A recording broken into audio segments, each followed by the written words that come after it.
Hello, everyone. Welcome to Real Talk with Tia and Jill. As you can see, I'm here by myself today. Jill is traveling. Maybe she's watching. I don't know if she is. Say hello in the comments, Jill. But I have two very special guests with me today, Morrine and Madison. Welcome to Real Talk. Thanks Thank for you for having us. Yes, Morrine. I know you've been on the show before. yes. Madison, have you ever been on Real Talk before? I have not. I've listened. Well, welcome. We are happy to have you both here today. And we're talking about this topic of preaching to the choir. So you both are food safety and quality experts out in the industry. And there's a lot of conversation around food safety culture, right? It's a top thing. We talk about all the time. People feel it's a buzzword. Is it moving forward? Is it not? And as we were prepping for the show, one of the things you two are very passionate about is the fact that as food safety professionals, we keep preaching to the choir. We keep preaching to food safety professionals who get it, but maybe others who don't.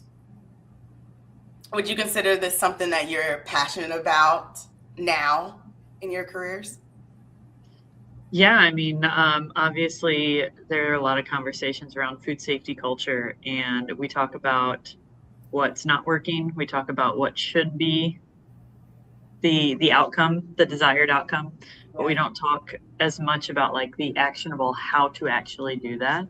Yeah. And so that's where Maureen and I have gotten into a lot of conversations on what really does drive that change, because it's less the talking with people that, like you said, get it and understand, and instead influencing and bringing different people along so that they can then be champions of the culture as well. Yes.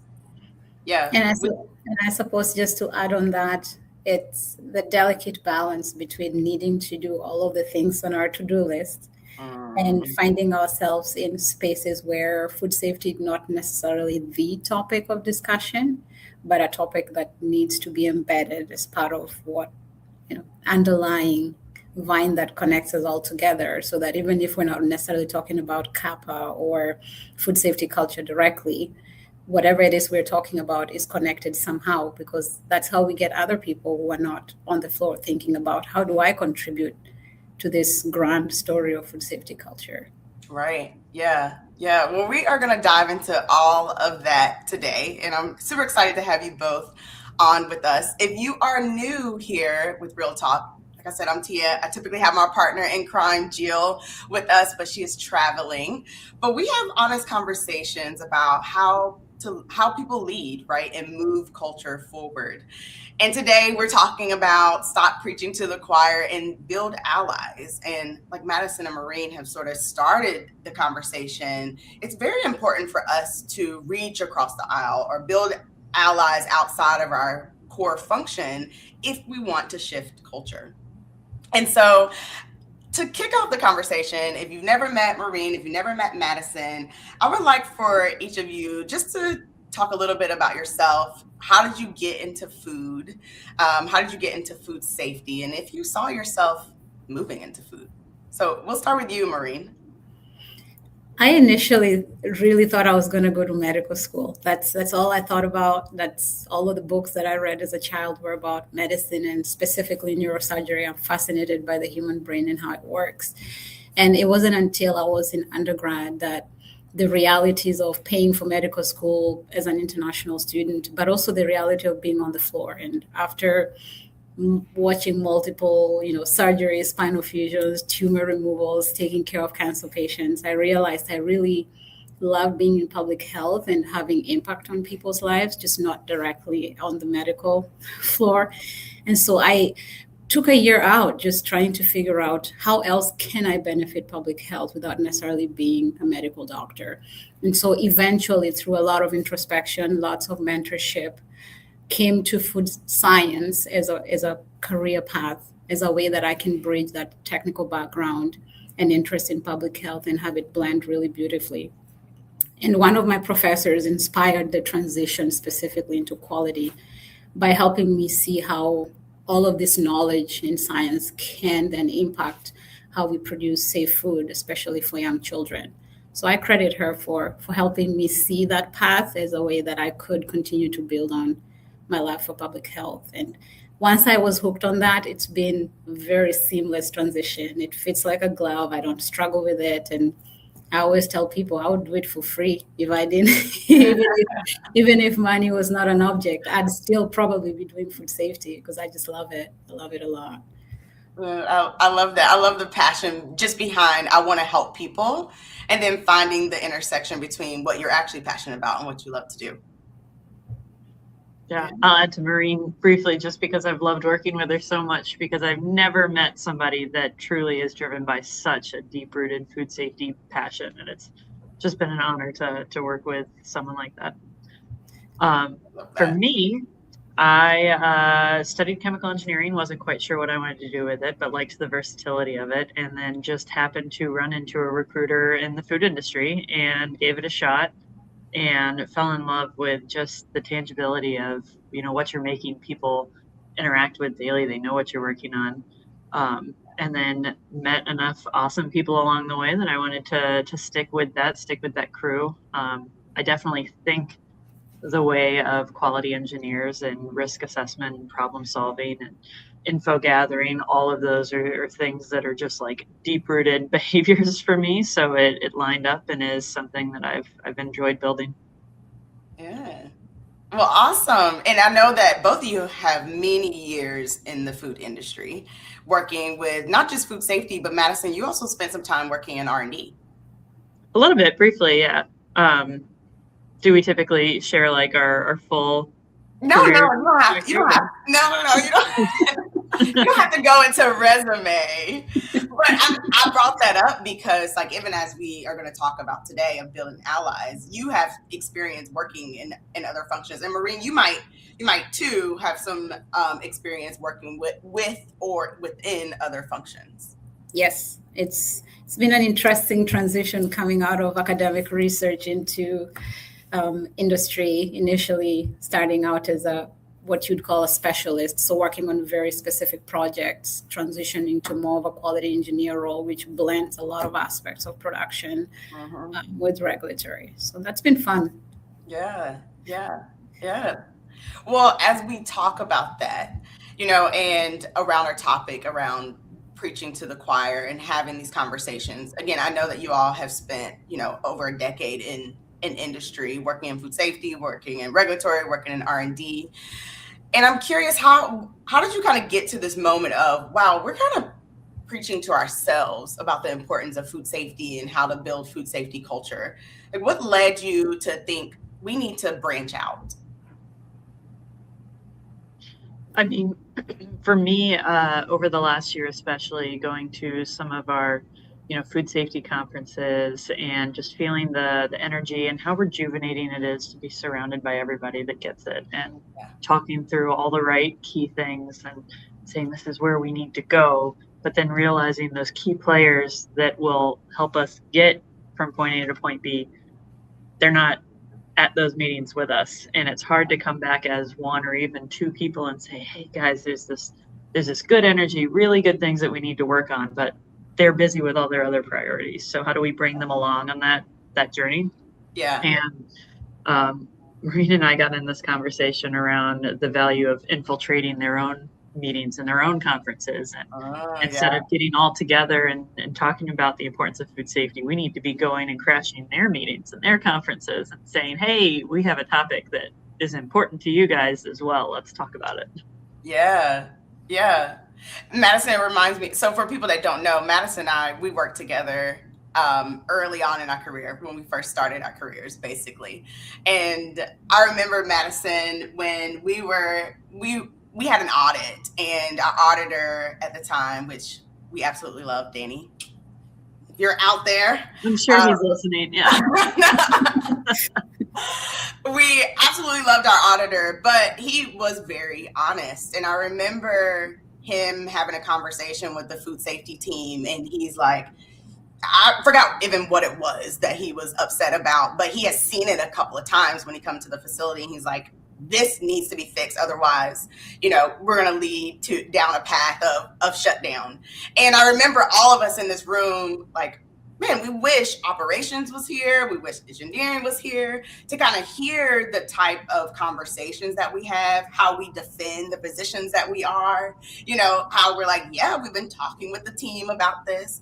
And it's like, those are the type of things that our counterparts and other functions, they don't really hear at all. They don't hear how we are like, how they're like, well, I should shut you down for this. And we're like, no, you shouldn't because of this, right? Like we're in very tense conversations, and they don't really hear that. They don't really see that part of our job. If we do it well. Yeah. Well, and to the same end, we're not seeing the tense conversations they're seeing on their deliverables and their accountabilities. Yeah. There's a lot of value in the empathy building piece of what are my priorities? What are your priorities? How do they overlap? And let's work together and not against each other. Morrine, have you, just in your career, when you think about these tough conversations, do you remember being in a room when you're like, wow, like, I wish other people could hear this? Or even to the other part of what Madison was saying, like being in a room and saying, wow, I'm glad I was here to hear this. Multiple times in different contexts. An example that I'm just willing to share is just the general conversation of food safety culture is something I'm beyond passionate about. It's something that I actually studied as part of my research, is understanding what is food safety culture and how does it play out. And in the academic world, it's very simple. When we don't like something, we control for the variables. And so we're able to really create experimental environments where if temperature is a factor, we control for temperature. Right. Yeah. And so food safety culture is on the complete end of that spectrum where very few variables are within your control because you're dealing with human decisions, and people are extremely passionate about whatever it is they do and how they do it and whatever else is influencing their day. And it's often these awkward pockets where something happens and then you're trying to debrief, and you can almost cut the tension with a razor, in rooms where no one's quite saying it like that, but the blame is shifting towards a particular person or a particular unit for something that was misaligned or did not go well. Yeah. And in those moments, as a quality person who's really focused on process and the fact that people rarely are the reason why systems fail, it's just, what was it that allowed for this incident to turn out this way? Right. Typically, that is how quality people think. And we are trained to think that way. We are trained in risk assessment. It's a skill we gain over time. Mm-hmm. Not all the other units are trained to think that way. And so the natural way is you did it wrong, or you forgot to turn this on, or you forgot to check that. Well, that's the final straw, right? A million other things happened before.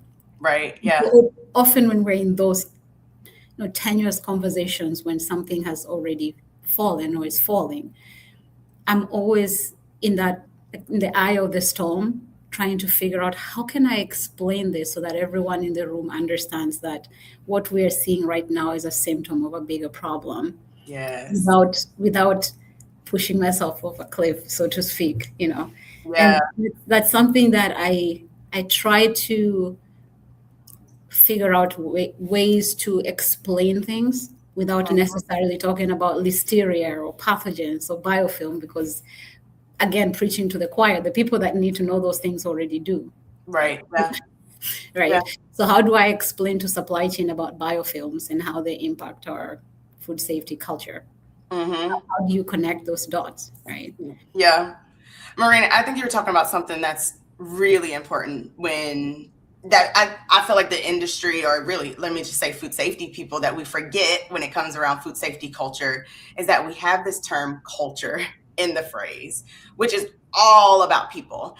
But we focus so much on the food safety, the processes, can I make a new SOP? Can I talk about the biofilms? Can I talk about the technical stuff that's happening? Because that's where we're most comfortable. Like you said, we spend our whole careers, we spend our whole education really learning how to become so technical. And so we struggle to step outside of that and really just think about the people. The work that Jill and we do around culture, there's many times that we have conversations and companies are like, yeah, this happened to us, we need your help. We've also fired people, and we're typically like, okay, right? Like, you're at the point where if you are firing people or removing people after having an incident, you typically are late, right, to the game of how do we really help shift our culture. And it doesn't mean that you can't do it. It just means now we have to also deal with the fact that someone or someone's have been blamed for an incident, and now everyone's looking like, man, am I going to be blamed next? I don't want to make a mistake. So I love the way you talk about that, about being in rooms and trying to connect with other people, because it's hard to do because it steps us outside of that comfort zone that we're so used to being in. Absolutely. It's not what we're known for. We're the, like you said, the technical, let's work in numbers and data and upper and lower control limits. And instead it's, no, we need to really work on the people and the relationships. And that's always been a big component, but that focus point is what's going to drive this cultural change that we need very broadly. Yeah.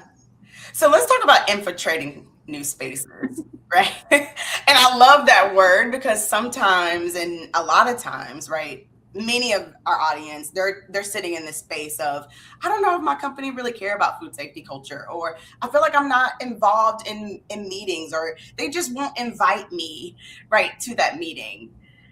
What are some ways that people can actually infiltrate spaces in a way that they might feel comfortable doing, maybe? I don't know if you feel comfortable infiltrating spaces or not. Or be comfortable with discomfort for a little bit too. Right. Know what you're getting into. Yeah. I'd say for me, I mean, I have told my team I don't like surprises. And so I try and take stock of what are the things that have been surprising me. Is there a pattern? Are there things that we're learning about late and having to react instead of be proactive on it? And if that's the case, where are those decisions being made further up the line?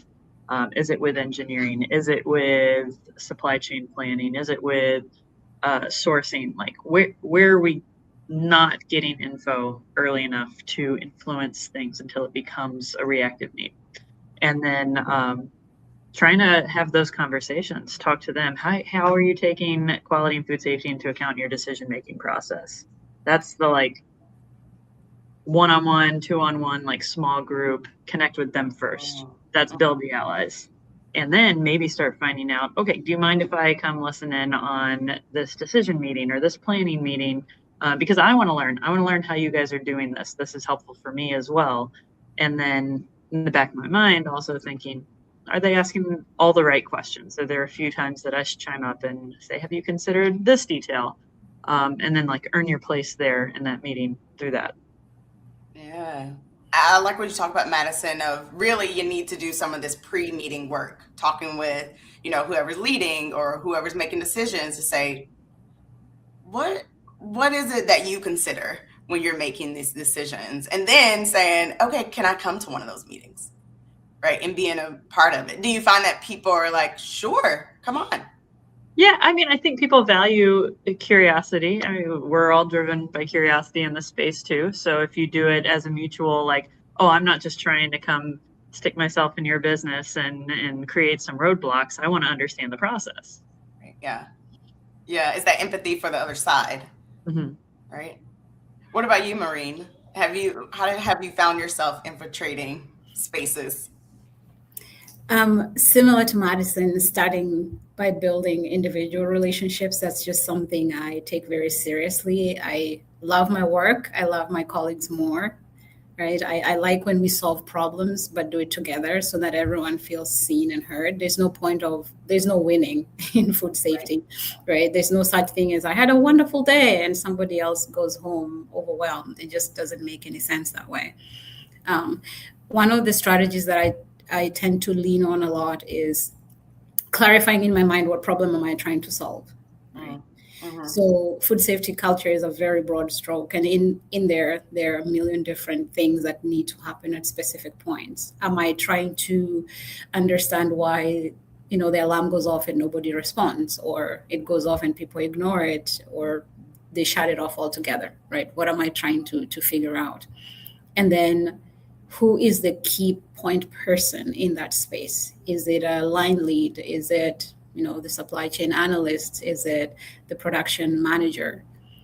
Who's the person that I can go to and be the idiot for a day and essentially say, I am trying to learn because I have no clue how you do things in this space, but I'd love to know so that next time this happens, I know what to do, how to respond, so that I'm not creating more work for you. Right. Yeah. And that open-minded curiosity of being an everyday learner and helping people see that you're interested not just in solving your own problems, but in having a mutual win for the day, right? Yeah. It has been a very good strategy, I think. And because of it, I always follow what my mom told me: leave a place better than you found it. And it's been very, very helpful. Every time I go into a room, I try to leave that room where people feel better than before I walked in. Yeah. Yeah. And I feel like I want to be invited into spaces because people think of a problem and they say, I bet I could go to Morrine for this. And if she doesn't know, she might know who will. And so I have this little placard on my desk that says answer desk, and it has a bill on it. So, right? And I want to be known as that person, right? I want to be known as the answer desk. And people can come and ask me all kinds of questions. Sometimes it has nothing to do with quality, but they just know if they ask me, chances are we'll solve it together. Anytime that quality is seen as a bottleneck where we walk in and people roll their eyes, we've already lost, right? Yeah. So I can give you one for free. Her most common answer is, it depends. Tell me more. It depends. Tell me more. I love that. All right. Yeah. How do you become known as, I need to go to Morrine for this question, regardless of if it's food safety? She might know where to go. Like, how do you, when you start an organization or we start with a new group, how do you build that knowledge within others? Just a lot of listening, right? I in the beginning, it might be listening from a distance, right? A conversation is happening across the hall and it's back and forth, and I'm just really curious. What are they talking about? There's something is broken. What is it? And then I'd walk up and I'd say, well, I heard you guys talking about broken. I wonder if there's a food safety aspect to it. Can you clarify what is it that was broken? And sometimes it has nothing. It's a HVAC system in some other building that has nothing to do with food safety. And in that case, saying good morning to people. How are you? How are you doing? Treating people like they have a life outside of work. Yeah. And so people have that interaction with me outside of me needing something from them. They're going through a difficult time. They lost a loved one. They're out sick. Just that one message: how are you doing? How's your day? How are the kids? Just having people know that when they interact with me, I want to know how they are first before they answer a question for me. Mm-hmm. That then helps them understand that I'm resourceful just by the nature of my training, that I can look things up and quickly synthesize information. And it takes a while. It's not something that I do overnight. It takes years to build that kind of relationship with people. Yes.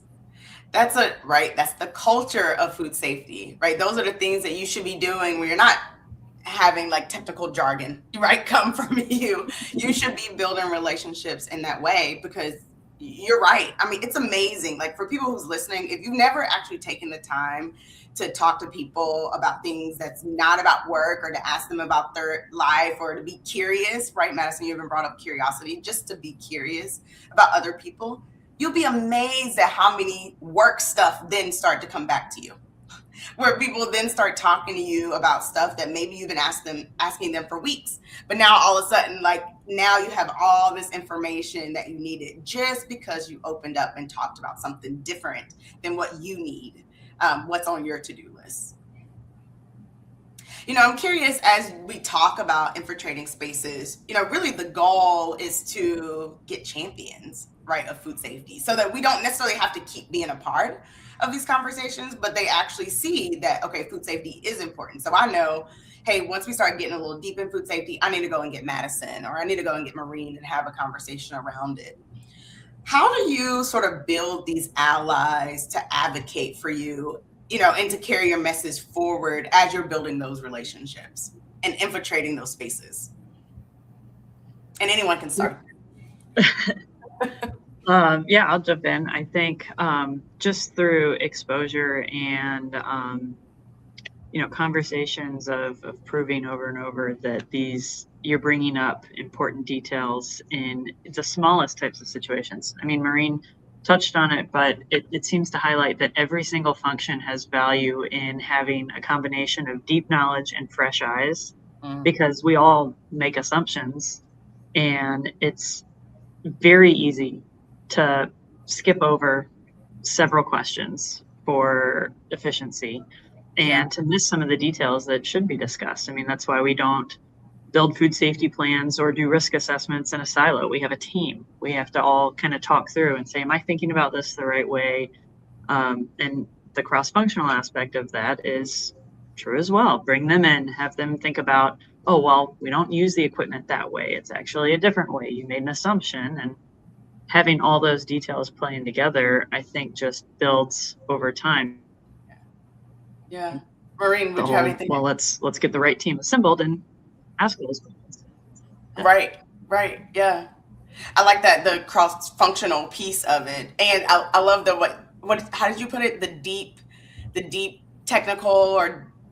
Yeah, deep technical or deep knowledge combined with fresh eyes. You got to have both. You got to have both. Morrine, what would you add? How do you prep others to be an advocate around food safety culture? To Madison's point earlier, learning to understand and appreciate that every unit has deliverables. They have KPIs that they need to deliver on. And if all we do is go to them and ask for what I want you to do this, I want you to give me that report, I want you to do this for me, we are pivoting them away from what they ought to be doing. And we are essentially using up their time in a way that is not clarified. And so every time I go to somebody, I always try to see how does them helping me answer this question potentially help them solve a problem they have. Yeah. And you can't really know that unless you're actually talking to people and understanding, what's on your plate this week, what's driving you crazy this week, what's keeping you up at night this week. Yeah. So if I go to our supply chain analyst and he seems really frustrated, and then I add to the frustration by, I want this report in 10 minutes because I have to deliver this and that. And now he's going to help me, but then he gets even more frustrated. Right. Yeah. But if I understand that he would really appreciate quality's feedback on a worksheet that he put out and he's still waiting for our feedback, perhaps I do that first and go and say, I understand you needed this done and it's completed, and I'm hoping that you could help me solve this, or help me generate this report, or teach me how to generate the report so I don't have to keep coming to you for it, right? Yeah, right. And there is, here is something that he can help me do.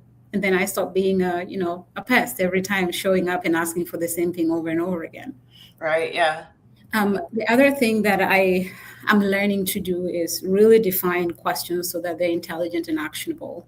Asking bare bone, boring questions that leave the room flat doesn't really help us move forward.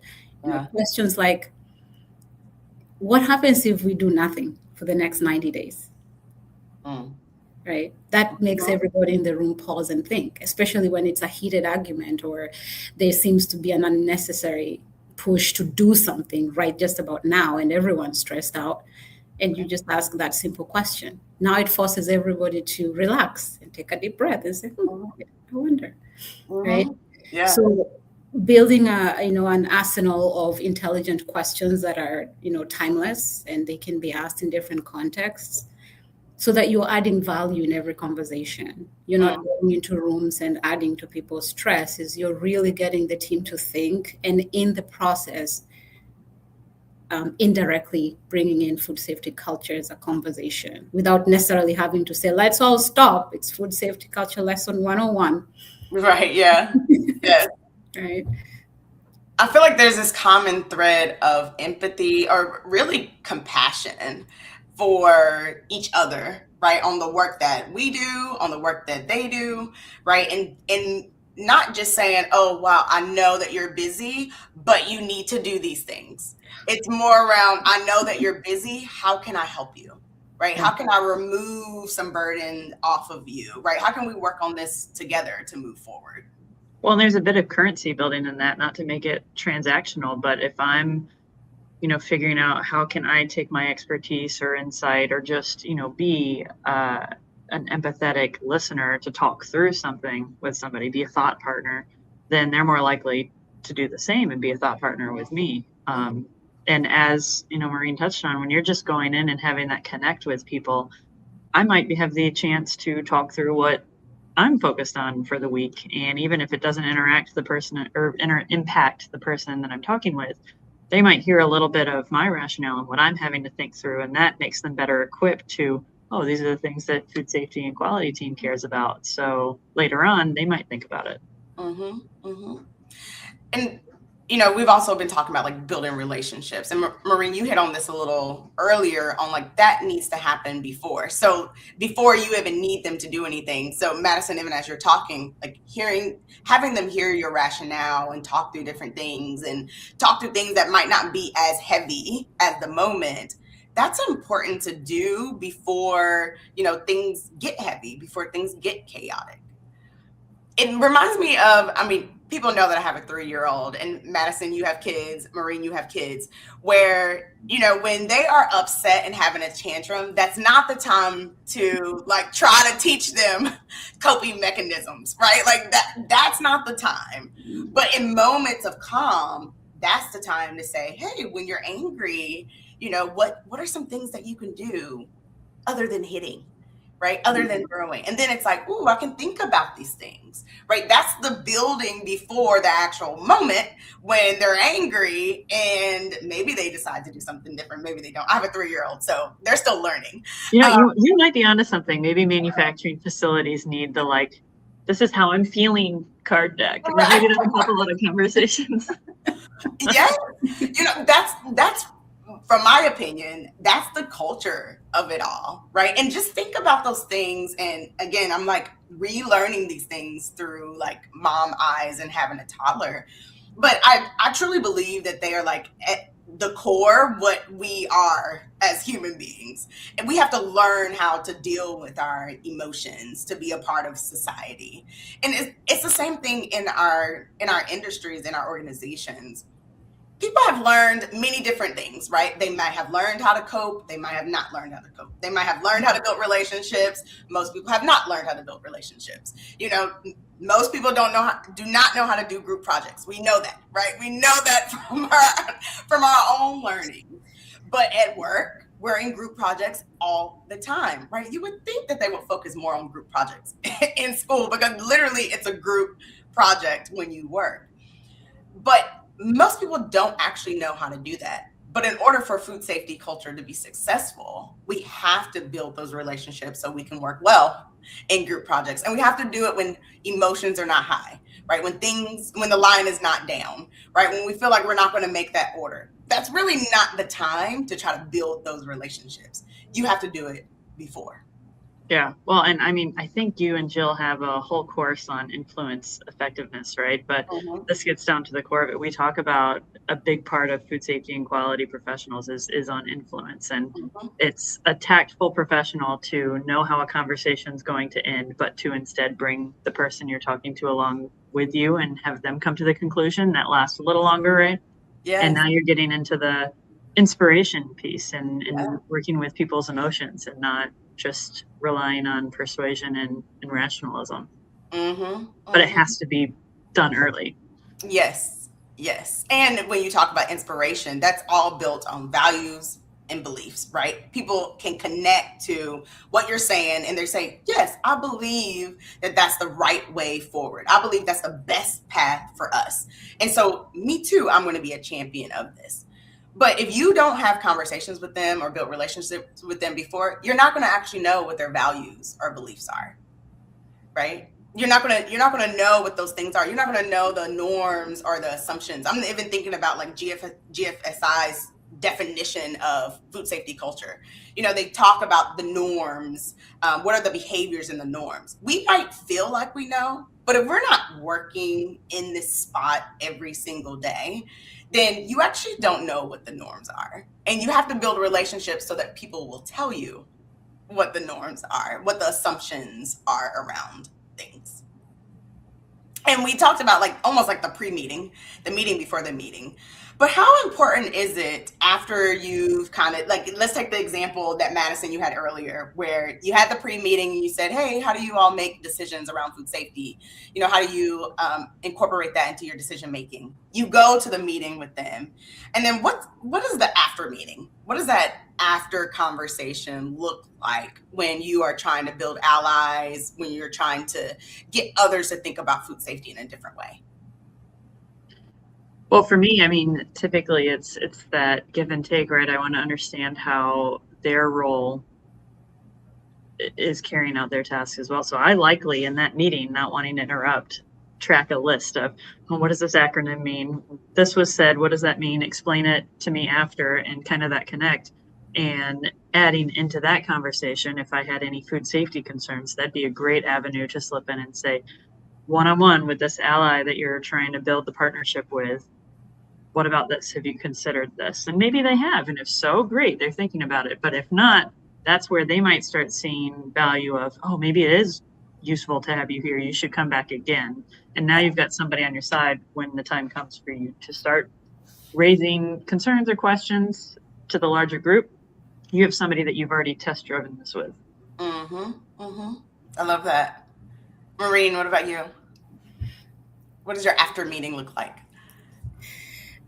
I like to follow through on things that I promise people I'm going to do. That's usually really hard to do as a quality person, where you have 10 other thousand things that have to be done. So let's say you had a conversation with Madison's example, you had a conversation and then they ask you a question. You don't have a direct answer, but you tell them, I'll look it up and get back to you. And so you've opened well, right? They're curious. You've promised to do something. And typically what happens is you forget. Either you don't write it down or you forget who it was that you spoke to if it was a busy meeting. And so 3 months later, you still have not responded to their question. And either they'll remember it and circle back with you and say, hey, did you get an answer for me on this?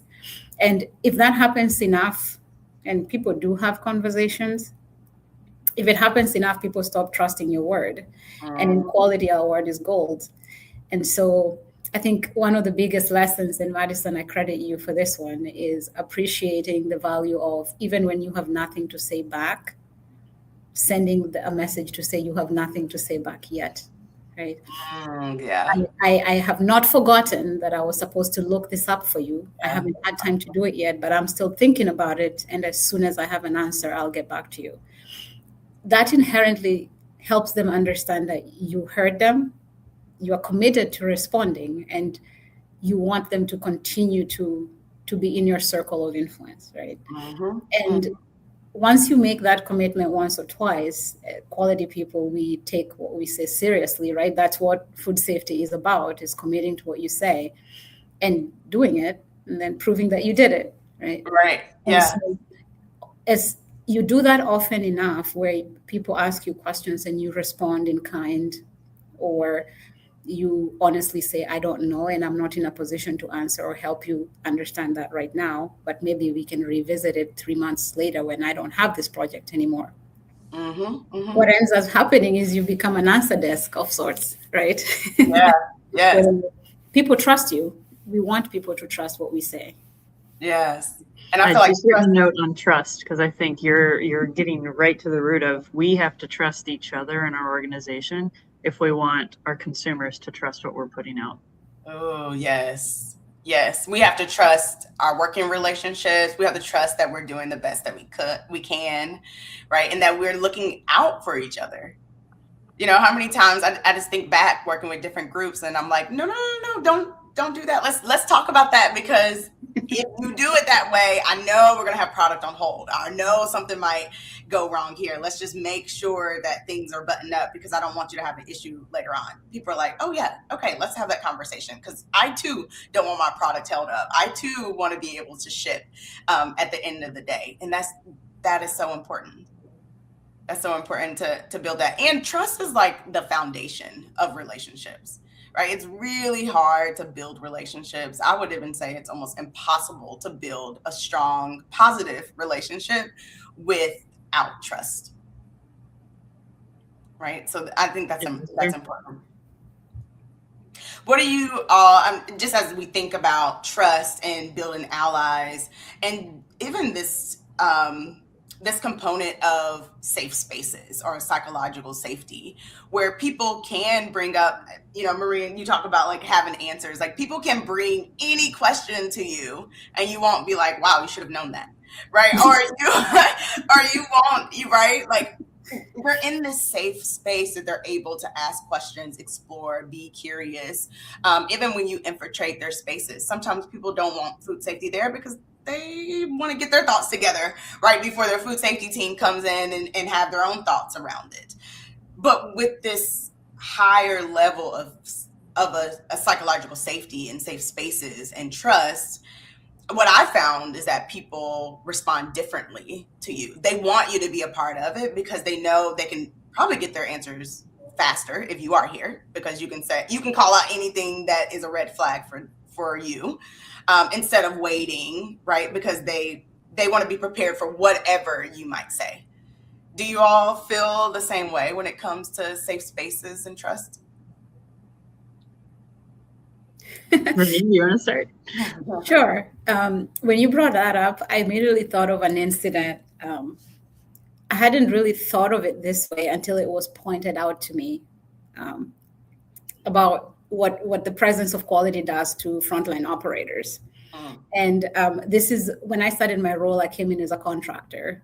So I really did not see myself as part of the C-suite, so to speak, in terms of leadership level. I just thought of myself as, I just came out of school, and I'm the same age as the people on the floor. We're friends, we hang out, But the fact that we were designated as quality and we wear the different colored shirt, it by itself spoke of leadership presence on the floor.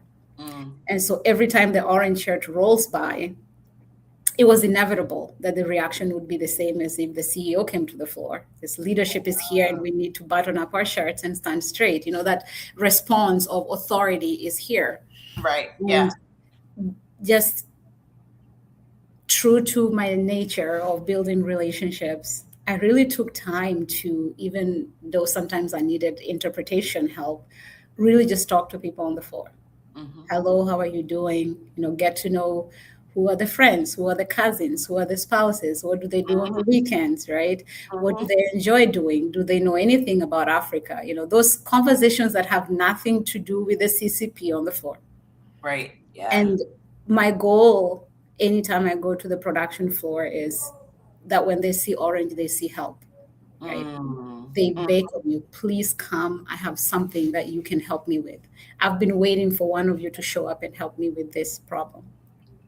That's my dream for quality, is that when anybody sees us, the collective us in their space, they say, help has come, help has arrived. A different way of looking at things, or a different way of assessing risk has arrived. And this is good for us. This is good for business, that quality is here. I would hate for those situations, which is mostly what happens now, where we roll up and people are just like, oh, quality is here. Oh my God. Right? The bottleneck effect, where we are there to slow production, to put product on hold, to, reprimand and correct and retrain and do CAPA. That's what we put forth, is process, not enough people. Yeah. And that makes a difference. It does. I think it does. Just based on my personal experience, I think it makes a big difference. Madison, what about you when you think about trust, safe space? Yeah, I'd add talk about preaching to the choir with this statement, but we don't want quality to be viewed as the police, or we want them to be viewed as the guides, the partners, and building those relationships is going to be more likely that somebody flags you down and says, hey, take a look while you're over here, come take a look at this. I have a question, and make it a conversation instead of, scared to involve you. Right. Because you might be management or your food safety. I remember when someone. Right. I mean, a big part of that. You go ahead. No, go ahead. I was just going to say a big part of building that safe space is allowing like all the commentary and saying, oh yeah, that's a great point. Let's talk through it. Bringing them into the conversation. You know, I remember the first time someone talked about like management, and I was like, who's management? And then they were looking at me. I'm like, I'm not management. You know, I don't make those type of decisions, you know, but I do appreciate the level up, but I don't know if I'm making those type of decisions. But the connection between I'm on the floor to help you, or, you know, even if you're in a corporate location, right, connecting to your counterparts. I'm here to help you, not to give you more tasks, not to do CAPAs, not to do this, but I'm actually here to help you. So I want to hear these things. And if you say, hey, I'm going to tell you this, but I don't want it to get back to me specifically. Okay, let's have a conversation. They don't need to know where I heard it from. They just need to know that it's out here, that it's a norm, that it's an attitude, right? That it's a belief out here. I just need to know that. I don't really care who said it. I just need to know that it's there so we can react. And that takes trust. Yeah. Well, and specifically interacting with operators, like come into it with that perspective that they're the experts. They're the ones doing this task day in and day out, knowing the production lines like back of their hands. I mean, we don't know where a hiccup could be in a process if they're not telling us. Right.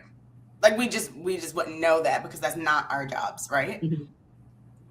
So one thing I want to circle back to is really understanding the business. And we touched on this a little bit on making sure that we connect with all of our counterparts, making sure we understand their goals and the things that they're doing. How can you use like shared goals, or even, I would even say goals that people don't even think are shared? Most of our goals are impacted by other people, you know, unless we're building a process. And even then someone has to execute the process. But how do you use this concept of shared goals to really build partnerships with your cross-functional counterparts? Yeah, I mean, for me, talking through, we're working for a likely for-profit company. Like we have the same goal. Job security is keeping the company going and making money and providing products that your consumers trust.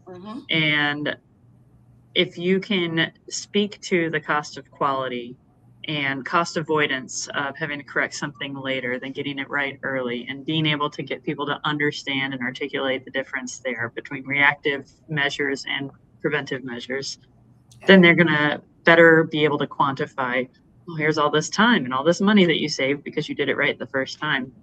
And I always use this example, so Morrine's heard it a million times now, but Frank Yanis has been talking about the whole don't look through the rearview mirror and see if you're driving straight. Think about the value if you look through the windshield and see a turn coming and can adjust, and then you're not having to react to your lagging metrics. You're talking about your real-time metrics. Yes. Yeah.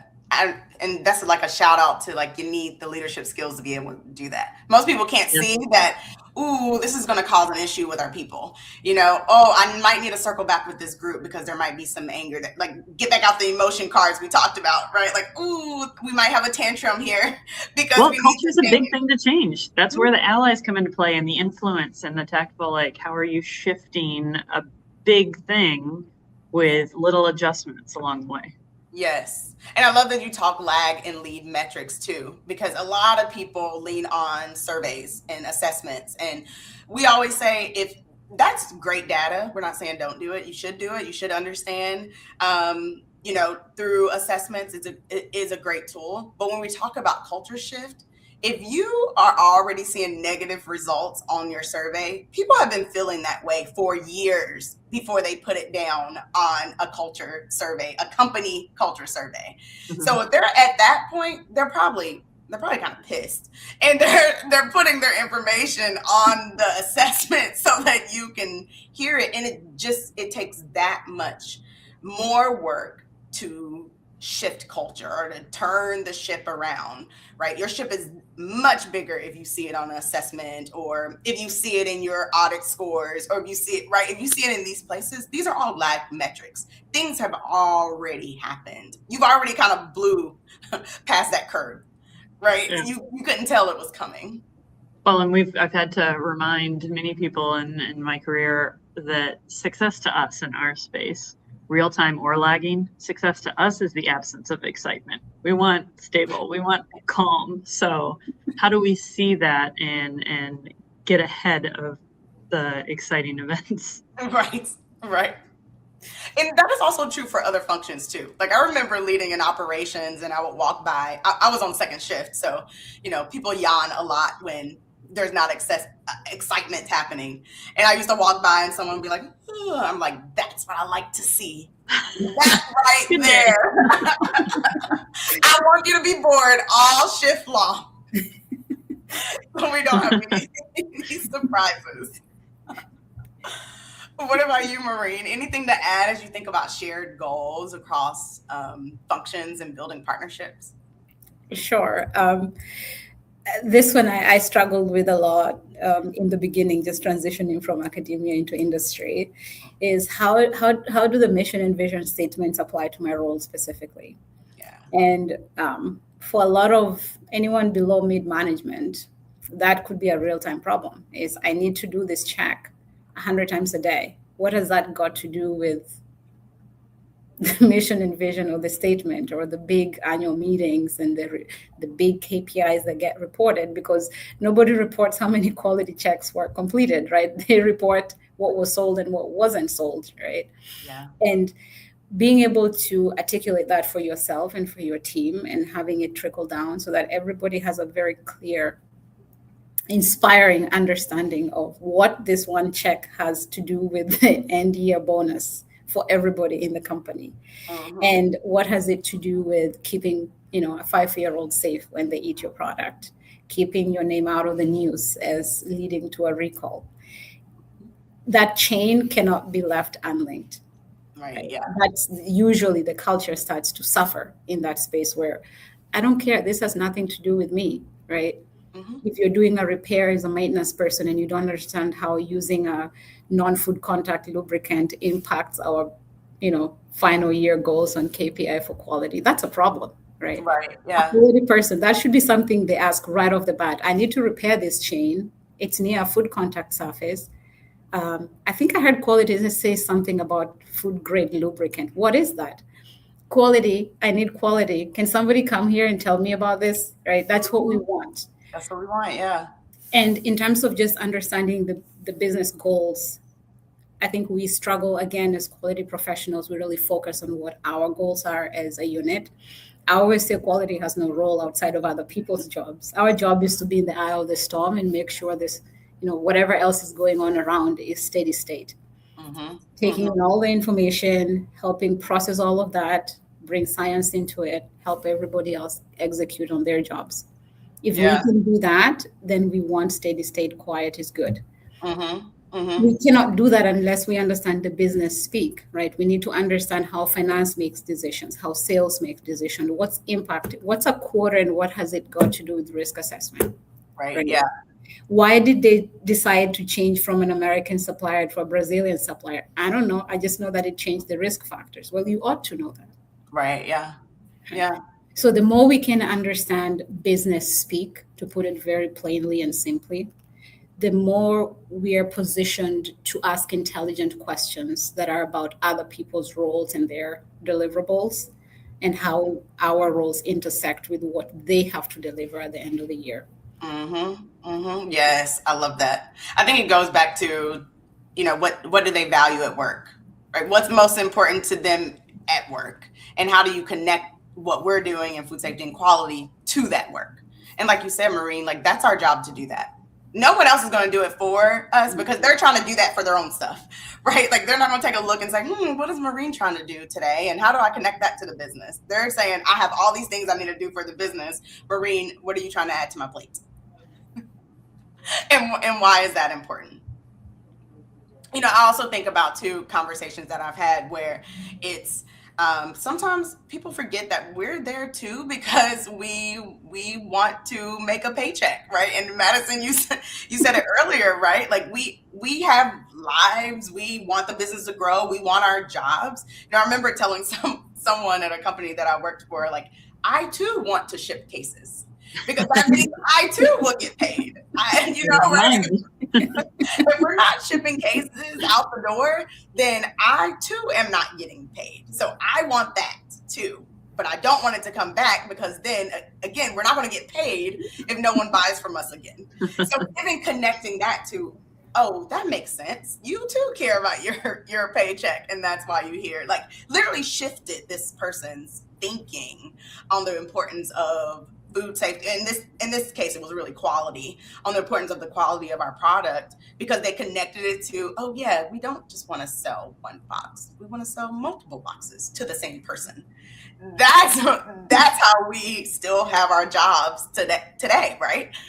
So just living that connection, but no one's going to make that connection for our teams except for us. And so we have to know and really learn how to do that. Yeah, I think it's also helpful as you think about like cross-functional understanding. A lot of people that don't have the plant exposure don't know all the many things that can go wrong and how quickly it can go wrong and how variable product can actually be. So there's a lot of value to bringing some of those examples, like real examples, even like bring a treat, a carefully thought out, planned deviance treat. And, I love that. You open it up, it's like, oh, this isn't the color I expected. Oh, great. Let's talk about how that can happen and how often it happens and how to stop that. I love that, Madison. I carefully, like you need to plan it, right? You need to plan it so you don't create more work for yourself. Well, as we wrap up today, like we've had such a great conversation just talking about, right, how to build these relationships with people across the aisle so that we will stop, right, preaching to the choir, whether it's building relationships, infiltrating spaces, getting out of our comfort zone. And then the bigger piece is this last part of the conversation on how do you understand the business so you can connect it to the work that you do. What would each of you can give maybe one or two key takeaways from today's conversation? Madison, I'll start with you. Okay. Trying to think through what we talked about. They would be. I would say the first one for me would be taking stock of what surprises you in your role in your business. Are there any things that are coming up the same kind of category as, oh, that caught me off guard. They didn't bring me into the loop on that conversation early enough. And then having that steer, who are the allies that you want to connect with to understand where can I start that just infiltration and influence earlier. Mm-hmm. I like that. Yeah. Look, what has surprised me in the past, what I want to get ahead of. Mm-hmm. And then using that to start your allyship building. Mm-hmm. That'd be a good way too. Okay. Morrine, what would you add? I think we brought up something previously, and this was Madison's point earlier. If you've never been invited into a space, inviting yourself can be extremely intimidating, even though you need to be there. And sometimes there are situations where you are actively being kept out of the room, right? Yeah. Right. Yeah, we can dive into that a lot. Exactly. That's a whole different conversation. So if you have established through very careful listening, lots of empathy, that you need to be in a room that you're currently not in, and that being there allows you to solve one or two of your, problems while helping somebody else solve theirs.